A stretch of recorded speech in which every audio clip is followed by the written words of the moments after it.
പ്രേക്ഷകർക്ക് ടോക്ക് ടൈമിലേക്ക് സ്വാഗതം. ഇന്നത്തെ ഗസ്റ്റ് പ്രശസ്ത സംഗീത കലാകാരൻ ഷെരീഫ് നീലേശ്വരമാണ്.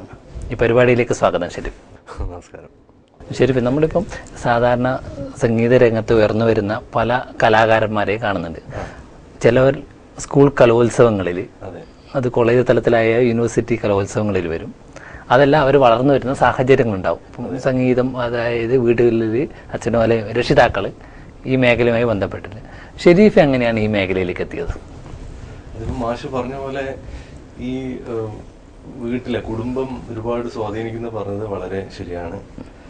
എന്നെ സംബന്ധിച്ചിടത്തോളം ഞാൻ ഈ സംഗീത മേഖലയിലേക്ക് വരാൻ കാരണം എൻ്റെ സുഹൃത്തുക്കളാണ് മെയിനായിട്ട്. എന്നുവെച്ചാൽ അതായത് എൻ്റെ എല്ലാ സുഹൃത്തുക്കളും ഇപ്പം സ്കൂളിൽ നിന്നായാലും കോളേജിൽ നിന്നായാലും എൻ്റെ സുഹൃത്തുക്കളൊക്കെ സംഗീതത്തിലുണ്ടായിരുന്നു. ശരിക്കും സ്കൂൾ പഠനം എവിടെയാണ്? സ്കൂളിൽ ഞാൻ പഠിച്ച ലിറ്റിൽ ഫ്ലവറിലായിരുന്നു. പിന്നെ അത് കഴിഞ്ഞതിന് ശേഷം ദുർഗ സ്കൂളിലേക്ക് പോയി.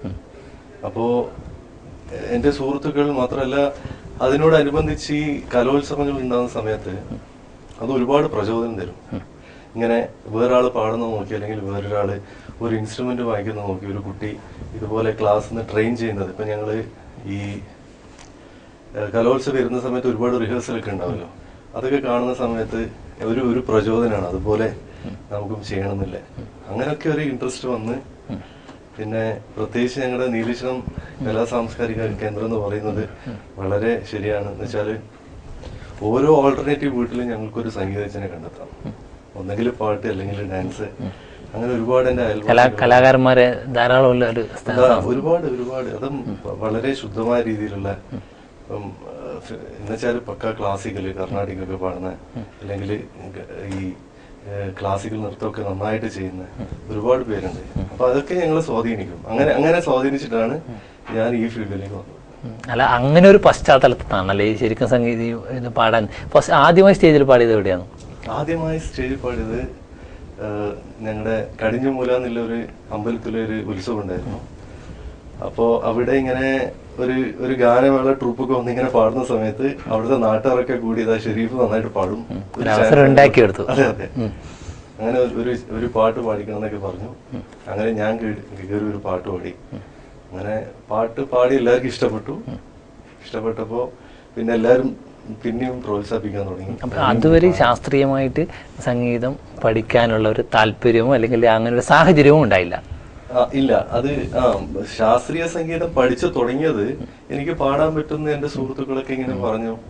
അങ്ങനെ ഒരു കോൺഫിഡൻസ് വന്നതിന് ശേഷമാണ് ശരിക്കും ഇത് കുറച്ച് സീരിയസ് ആയിട്ട് പഠിക്കാം. അതായത് ഒരുപാട് പോരായ്മകള് ഞങ്ങൾ പാടി തുടങ്ങുന്ന സമയത്ത് നമ്മൾക്ക് മനസ്സിലാവും. അപ്പൊ അത് നികത്താൻ വേണ്ടിയിട്ട് എന്തായാലും ക്ലാസിക്കൽ മ്യൂസിക് പഠിക്കണം എന്നുള്ളതൊക്കെ ഈ അറിയുന്ന സുഹൃത്തുക്കളൊക്കെ പറഞ്ഞു, ക്ലാസിക്കൽ മ്യൂസിക് പഠിച്ചവരൊക്കെ. പിന്നെ അങ്ങനെ ആ രീതിയിൽ ക്ലാസിക്കൽ മ്യൂസിക് പഠിക്കാൻ. എവിടെ ചേർന്നത്? ഞാൻ ആദ്യം ചേർന്നത് ഞങ്ങളുടെ കുഞ്ഞിക്കേളു ഭാഗത്തർ എന്ന് പറഞ്ഞിട്ട് കാഞ്ഞങ്ങാട് സൗത്തില്, അവിടെയായിരുന്നു ആദ്യം സ്റ്റാർട്ട് ചെയ്തത്. പിന്നെ തുടർന്നുകൊണ്ട് പോയി. പിന്നെ എന്റെ ഇപ്പോഴത്തെ ഗുരു മോഹനകൃഷ്ണൻ എന്ന് പറഞ്ഞിട്ട്, ഞാൻ ഗൾഫിലായിരുന്നു കുറച്ചാല്, അവിടെയും തുടർന്നു. ഇപ്പോഴും പഠനം തുടരുന്നുണ്ട്. സംഗീതം ശരിക്കും പറഞ്ഞാൽ മ്യൂസിക്കിന്റെ പഠനം എന്ന് വെച്ചാൽ ഒരിക്കലും അവസാനിപ്പിക്കാൻ പറ്റാത്തൊരു സംഭവമാണ്. പിന്നെ കോളേജ് തലത്തിലൊക്കെ, സ്കൂൾ തലത്തിൽ ഇപ്പം കലോത്സവ വേദികളിലൊക്കെ ഈ ഇത്തരത്തിലുള്ള മത്സരങ്ങളിൽ പങ്കെടുത്തപ്പോൾ സമ്മാനങ്ങളോ അല്ലെങ്കിൽ നിലവാരം ഉയർന്ന അല്ലെങ്കിൽ നല്ലൊരു നിലവാരം കാഴ്ചവെക്കുന്ന രീതിയിലുള്ള പ്രകടനം നടത്താൻ സാധിച്ചിട്ടുണ്ടോ?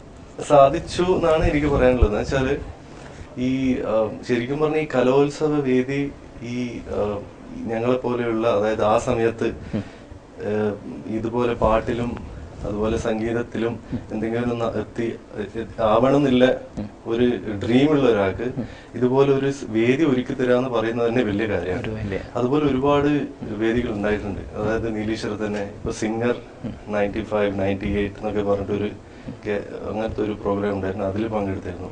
അതിലെനിക്ക് സമ്മാനം കിട്ടിയിട്ടുണ്ട്. അപ്പോൾ അങ്ങനെ ഒരു കോമ്പറ്റീഷൻ ഉണ്ടാവും എന്ന് ഞങ്ങൾ അറിയുന്ന സമയത്ത് എന്ത് ചെയ്യുന്ന പറഞ്ഞാൽ ഒന്നും കൂടെ പ്രാക്ടീസ് ചെയ്യും. ഒന്നും കൂടെ ആ കോമ്പറ്റീഷനിൽ പ്രൈസ് ഞങ്ങള് വിൻ ചെയ്യണം എന്നുള്ള ഒരു ആവേശം ഒന്നും കൂടി ഞങ്ങൾ പ്രാക്ടീസ് ചെയ്യും. അങ്ങനെ ഒരുപാട് ഈ കോമ്പറ്റീഷൻസ് ഒരുപാട് സഹായിച്ചിട്ടുണ്ട്. ഞങ്ങളുടെ ടാലന്റ് ഒന്നും കൂടി ഇമ്പ്രൂവ് ചെയ്യാൻ വേണ്ടി. അങ്ങനെ ഞാൻ ഒന്ന് ഇടപെടുകയാണ് ഷെരീഫ്. ഷെരീഫിന്റെ വളരെ വാല്യുബിൾ ആയിട്ടുള്ളൊരു റിപ്ലൈ ആണ് ഞാൻ പ്രതീക്ഷിക്കുന്നത്. ഇന്ന് കലോത്സവ വേദികളിൽ കിട്ടുന്ന അവസരം തീർച്ചയായിട്ടും കുട്ടികൾക്ക് അങ്ങനെയുള്ള അവസരങ്ങൾ ലഭിക്കുന്നുണ്ട്. പക്ഷെ ഇന്ന് നമുക്കറിയാം ചാനലുകളിൽ റിയാലിറ്റി ഷോകളുണ്ട്. ഈ യഥാർത്ഥത്തിൽ റിയാലിറ്റി ഷോസ് ഈ കലയെ പരിപോഷിപ്പിക്കുന്നുണ്ടോ, അല്ല മറ്റ് ഏതെങ്കിലും തലത്തിൽ ഈ റിയാലിറ്റി ഷോയിൽ പങ്കെടുക്കുന്ന കുട്ടികൾ അല്ലെങ്കിൽ പൊതുസമൂഹത്തിൽ പ്രത്യേകിച്ച് ഇത്തരത്തിലുള്ള കലാരംഗത്ത് അല്ലെങ്കിൽ കടന്നു വരുന്ന കുട്ടികളെ ഏതെങ്കിലും തരത്തിൽ ഡൈവേർട്ട് ചെയ്യുന്ന രീതിയിലുള്ള അനുഭവം ഉണ്ടാക്കുന്നു? ഷെരീഫിന്റെ അഭിപ്രായം എന്താണ് അതിനെ കുറിച്ചിട്ട്? ഞാൻ ഇതിനെ കാണുന്നത് എങ്ങനെയാന്ന് വെച്ചാല്, ഈ റിയാലിറ്റി ഷോ ശരിക്കും പറഞ്ഞാൽ ഈ ചാനൽസ് ഒക്കെ വന്നതിന് ശേഷം ഷെരീഫ് റിയാലിറ്റി ഷോയിൽ പങ്കെടുത്തിട്ടുണ്ടോ? ഞാൻ റീസെന്റ് ആയിട്ട് ഒരു എന്താ പറയണ്ട ഒരു ഈ 2014 ഏപ്രിലിൽ ഒരു ഐഡിയ റോക്സ് ഇന്ത്യ എന്ന് പറഞ്ഞ എറണാകുളത്ത് വെച്ചിട്ട് ബോളിവുഡ് ഒരു കോമ്പറ്റീഷൻ നടന്നിരുന്നു. അതൊരു TV ബേസ്ഡ് റിയാലിറ്റി ഷോ അല്ല, വെച്ചാൽ ഓഡിയൻസ് ബേസ്ഡ് റിയാലിറ്റി ഷോ ആയിരുന്നു. അതിൽ ഫസ്റ്റ് പ്രൈസ് കിട്ടിയിരുന്നു. അതാണ് ഞാൻ ആദ്യമായിട്ട് പങ്കെടുത്തത് ആഫ്റ്റർ ലോങ് ടൈം. പക്ഷെ എനിക്ക് എന്റെ കാഴ്ചപ്പാട് എന്താണെന്ന് വെച്ചാല്, റിയാലിറ്റി ഷോ ചെയ്യുന്നത് കൊണ്ട് ഒരുപാട് ഒരുപാട് പാടുന്നവർക്ക് ചാൻസ് കിട്ടുന്നുണ്ട്, അവർ അറിയപ്പെടുന്നുണ്ട്. എന്നുവെച്ചാൽ TV-യിലെ കൂടിയിട്ട് അവർ പ്രക്ഷേപണം ഇത് ടെലികാസ്റ്റ് ചെയ്യുന്നു. അതുപോലെ അങ്ങനെ ഒരു ഗായകനോ ഗായികയോ സമ്മാനം കിട്ടിയിട്ടില്ലെങ്കിൽ കൂടിയും അവർ ഫേമസ് ആവുന്നു. അതൊരു ഒരുപാട് രീതിയിൽ അവരെ സഹായിക്കുന്നു. അപ്പോ പക്ഷേ റിയാലിറ്റി ഷോനെ കൊണ്ട് ഗുണം മാത്രമേ ഉണ്ടായിട്ടുള്ളൂ എന്റെ അഭിപ്രായത്തിൽ, സിംഗേഴ്സിനൊക്കെ മ്യൂസിക്കായിട്ട് ബന്ധപ്പെട്ടവർക്ക്. പക്ഷെ ഒറ്റ കംപ്ലൈന്റ് എനിക്കുള്ളത് വെച്ചാൽ, ഞാൻ അനുകൂലിക്കാത്ത ഒരു കാര്യം എന്ന് വെച്ചാല്, അവരെ തെരഞ്ഞെടുക്കുന്ന ഈ SMS വോട്ടിങ്ങില് അതില് എന്തെങ്കിലും കാര്യം ഉണ്ടോന്നാണ് എനിക്ക്. പ്രാക്ടീസ് നടക്കുന്നുണ്ടോ അല്ലെ? അതാണ് ആ ഒരു തലത്തിൽ അത് മാറ്റി വെച്ച് കഴിഞ്ഞാൽ റിയാലിറ്റി ഷോ തീർച്ചയായിട്ടും വളർന്നു വരുന്ന കലാകാരന്മാർക്ക് പ്രചോദനം ഉണ്ടാക്കുന്ന അല്ലെങ്കിൽ അവസരങ്ങൾ ഉണ്ടാക്കുന്ന ഒട്ടനവധി അവസരങ്ങൾ ഉണ്ടാക്കുന്നുണ്ട് റിയാലിറ്റി ഷോസ്. ഇപ്പം സമ്മാനം കിട്ടാത്തവരും ഇപ്പം ഒരുപാട് റിയാലിറ്റി ഷോയിൽ അവസരം കിട്ടാത്തവർ പോലും ഇപ്പോഴും അവരുടെ ബാനറിൽ സ്റ്റേജ് ഷോ ചെയ്യുന്നു. അതിൽ കൂടി എനിക്ക് തോന്നുന്നു തരക്കേടില്ലാത്ത രീതിയിലുള്ള അവർക്ക് ഒരു പ്രതിഫലം ലഭിക്കുന്നു. നല്ല രീതിയിൽ അതിനെ നയിച്ച് മുമ്പോട്ട് കൊണ്ടുപോകുന്നു. അപ്പം അതിനെ കൊണ്ട് നല്ലത് മാത്രമേ ഉണ്ടായിട്ടുള്ളൂ, എന്നുവെച്ചാൽ നെഗറ്റീവായിട്ടൊന്നും ഉണ്ടായിട്ടില്ല എന്നാണ് എനിക്ക് പറയാനുള്ളത്. ഷെരീഫുമായിട്ടുള്ള ഈ ഇന്റർവ്യൂവിൽ പ്രേക്ഷകർ ഏറ്റവും കൂടുതൽ ആഗ്രഹിക്കുന്ന നമ്മുടെ ഇന്റർവ്യൂവിനപ്പുറത്ത് ഷെരീഫ് ഒന്ന് മൂളുണ്ട്. കാരണം വെച്ചാൽ ഒരു പ്രേക്ഷകർ ആഗ്രഹിക്കുന്ന ഒരു സോങ് എന്തായാലും ഷെരീഫിന്റെ അടുക്കുന്ന ഒന്നിൽ കൂടുതൽ സോങ് പ്രതീക്ഷിക്കുന്നുണ്ടാവും. ഒന്ന് നമുക്ക് പ്രേക്ഷകർക്ക് കൊണ്ട് മൂളിക്കൂടെ? ഓക്കെ, പാട്ട് പാടാം.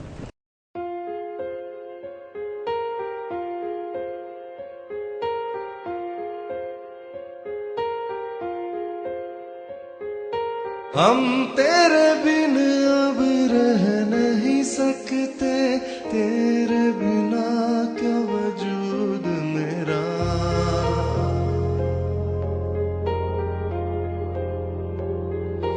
हम तेरे बिन अब रह नहीं सकते, तेरे बिना क्या वजूद मेरा। तुझसे जुदा कर हो जाएंगे तो खुद से ही हो जाएंगे जुदा, क्योंकि तुम ही हो, अब तुम ही हो